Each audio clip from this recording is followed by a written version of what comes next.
Музеят неолитни жилища в Стара Загора е консервирал живота такъв, какъвто е бил преди 8000 години. В пределите на Стара Загора е имало селища на много далечни наши прадеди. Още преди 8000 години тук е имало цивилизовани хора, които са се трудили и живеели доста добре. Двоетажната сграда, дълга 10 метра и висока 7, е подслонявала 3 семейства. Тя е най-добре запазеното жилище от неолита и с най-богат инвентар в цяла Европа. Запазена е благодарение на пожар, който изпича глината на стените и я превръща в керамика. Всяко от помещенията е разполагало със собствено огнище и спалня. Открити са еднозърнен слимец, ечемик, пшеница, фи и бобови растения.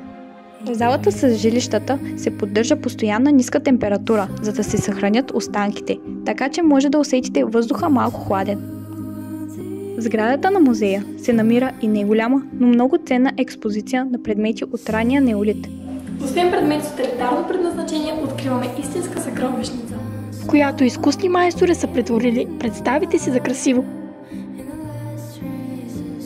Впечатляващи са фигури във формата на лале и водна лилия, фигури на котки, таралежи, язовци, религиозни скулптури, ритон, бижута от морски черупки, тарамбука и други. Някои от откритите идоли са изобразени вздигнати нагоре ръце, което е характерна молитвена поза при култа към слънцето.